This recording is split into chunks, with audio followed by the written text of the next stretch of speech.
Hey everybody, today we're talking about 7 ways to save money on streaming services.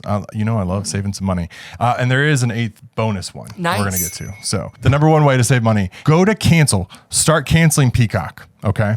Walk through the process. You know, they have one of those multi-step, difficult to cancel processes where they're like, are you sure you want to cancel? Why do you want to cancel? And they're going to ask you 20 questions. Well, before you get to the end, they'll give you an offer, or at least they did for me, and I think they will for you too, $1.99 for 6 months. Nice. If you don't get offered it for Peacock or for any of the other ones, contact their customer support and just say, hey, I'm thinking about canceling and I wanted to reach out to you first to see if there's any discounts or promotions you're able to offer to me. I've done this every so often with Adobe. For Creative Cloud, it's like $60 a month. And I'll just email and be like, hey, considering canceling, I just wanted to see if there's any way that you could offer a discount or promotion. And they'll knock it down like half price for like 6 months or a year or something like that. So not uncommon. So if you don't get the prompt, email customer service. Number 2 is to downgrade your accounts. I just did this for Netflix. Because I got an email. I don't know what we were paying, but they told me it was going up to $18.99 a month. So we downgraded to the commercials and it's like 1/3 the price. Yeah. So if you haven't evaluated that recently, like I just hadn't looked at it because I don't mind ads. You know what I like about ads? It's a bathroom break. It's a built-in. You told me this. Yeah. You said it's like it keeps you from like binging. Yeah. Yeah. It's just like I want to go get a snack. I want to go get a drink. I want to use the bathroom. So without commercials, you have to have the self-control to pause the show to go to the bathroom. I don't have that level of self-control. I will just watch the show for hours and hours until I run out of episodes. So I actually kind of like the commercials. So built-in breaks. I think that's a good point. So you can do that with Hulu. You can do that with Netflix. You can do that with a lot of them now.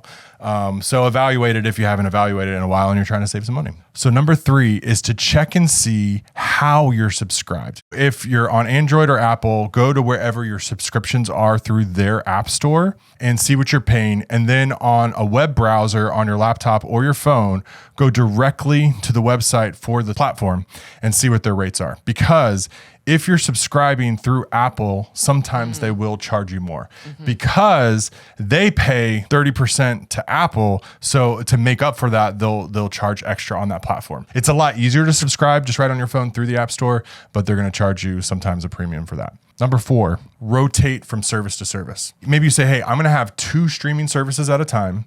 I'm going to watch everything that I want to watch on that service, and then I'm going to cancel one or both of those and then switch to another service. So that's one thing that you can do. We just recently did this. We had Peacock, and we wanted to add another streaming service that our son wanted, so we canceled Peacock and we got that other service. And so we have way too many. And I was like, I don't want to add another one. So maybe just say, hey, here's how many streaming platforms I'm going to pay for a month. And then anything above that, I'm going to cancel one and then move to the other. And you can rotate around. So, and then number 5 is take advantage of bundling, which may be obvious, but again, some of the bundles, like we had our Hulu subscription before the Disney Hulu bundle was. So, and it does have ads. So we saved money by having ads and bundling. So we did both of those. And one other bonus tip that's not on here is some things come with a streaming service. So I think we get Paramount for free with Walmart Plus.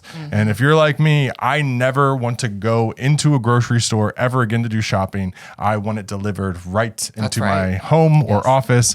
Verizon gave us Disney for like a year. Yeah, for free. there's that. That's another one. And then obviously Amazon Prime comes with Prime Video as well. A lot of these things, I wouldn't say get Walmart Plus so that you can get Paramount, but if you have Walmart Plus, make sure that you're utilizing it because there might be some stuff on there that you want to watch. Number 6 is sharing accounts. Now, not all platforms can you do this with very easily or at all. Netflix has got a guard on it. Netflix recently started that because you used to be able to. Hulu is ahead of the game because you lent me your password once to Hulu before we had it a long time ago. As soon as I logged in, it logged you out.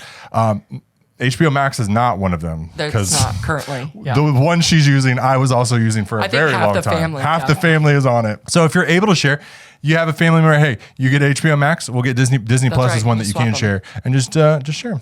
Number 7 is to utilize free trials. Now, some are only like 5 or 7 days, and it's like, that's kind of a wash. So I wouldn't necessarily get a trial for 7 days, but 30 days or a deal for 6 months or something like that, especially if you're combining multiple, I'm going to cancel this, I'm going to get this, and I'm going to get the 6 month, trial rate or anything like that, then that can be worth it. So that's the 7 ways. I have number 8, which is a bonus tip because this is for us nerds. Do I have any nerds out there, tech nerds? This is utilizing Plex. Now, what Plex is, it's actually really, really cool. It's essentially, you can have your own streaming service. In the room behind me, I have a NAS, a network attached storage. So it's basically a big hard drive that runs an operating system. It's essentially a computer without a screen. And I connect to it through the internet and I can store a bunch of stuff on it. You can install different sorts of software on that. And one of them is called Plex. And Plex is like a streaming service. They have their own stuff. You can rent stuff from them. You can buy stuff from them, but you can also host your own stuff and then watch it just like Netflix on your phone or on your TV at home with smart TV. The cool thing about it is it feels very professional. It like syncs the album art. So like the cover art for the show, when you go onto the episode, it starts playing the theme music. It feels like you're watching a streaming service, but it's your own. You own it. It's hosted right there. Why this is bonus is because A, it's difficult. B, you have to have the NAS, which is going to be at least a couple $100s. C, in order to stream it on your phone, there's certain restrictions on it if you don't pay for it. But it's like something like $100 for lifetime access. Now you can put home movies on there. You could put DVDs on there. So, you also have to rip the DVDs. So like you have to take the physical DVD, turn it into a digital file. This is stressing You got to me get out. around. You have to get around. This is not forever. This is bonus. This is bonus. This is fun. So if you're nerdy, your husband's nerdy, your wife is nerdy, someone you know is nerdy, they will love this. And then you essentially have your own streaming service. But here's the even cooler thing. But wait, there's more. There's more for us nerds. And that is, you can get a TV tuner that connects to the network attached storage. And then you can download an app that is like a TiVo kind of DVR app. So you can schedule it to record TV shows off the TV. So let's say I cancel Peacock, but I want to keep watching Satan and His Medical. I get the tuner, I hook it up to my NAS, I schedule it to record. Now I have a copy of that I can watch at any point in time. And so you can schedule it out. You can only record one at a time per tuner, right? Because it can only do one at a time. But now you have your own TiVo. You're getting it over the air, so you're not paying for anything, and it's recorded on your device. All right, so that's all the tips. But here's the thing. What I want to, like my frugal friends, I like that. who watch this, who really love saving some money. There's only so much money that we can save. There's only so much we can reduce our expenses by. It can sometimes suck the joy out of the people around us, out of their lives. Like we're having fun doing it, but it is crushing my wife's spirit. There is a balance with all the saving. The other side of the equation is increasing your income, increasing your earning. And so I just recorded a video about that right here. You can watch that. See you next time.